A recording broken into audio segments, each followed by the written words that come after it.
Free fire গেমটা এমন একটা গেম যেটা যে একবার খেলছে সে বারবার খেলতে মনে চায়।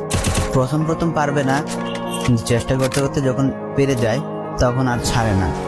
আর এই গেমটা যারা একবার খেলছে, যার মনে একবার জায়গা করে নিয়েছে, সে কখনোই এই গেমটা বলতে পারবে না।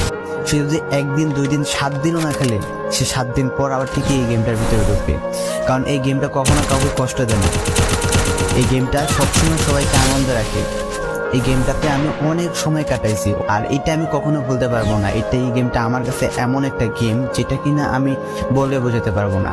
অ্যান্ড এই গেমটা শুধু আমার কাছে না, আমি মনে করি যে প্রত্যেকটা ফ্রি ফায়ার প্লেয়ারের কাছে অনেকটা ইমোশনাল টাইপের একটা গেম হয়ে গেছে। কারণ এই গেমটাতে বর্তমানে যে অবস্থা হচ্ছে, যে গেমে এমন আপডেট দিতেছে, আপডেট দেওয়ার কারণে পুরো গেমটাই চেঞ্জ হয়ে যাচ্ছে। আগের ফ্রি ফায়ার আর আগের মতো নেই।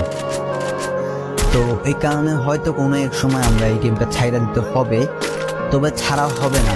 যদি ছাড়া হয় তাহলে শুধুমাত্র গেমটা ব্যান্ড হওয়ার পরে ছাড়া হবে। তো যদি পার্মানেন্টলি গেমটা ব্যান করে দেয় তাহলে আমাদের এই গেমটা থেকে বিরত থাকতে পারবো, আর না হলে কোনোভাবে ছাড়া যতই আপডেট আসুক না কেন আমরা ছাড়তে পারবো।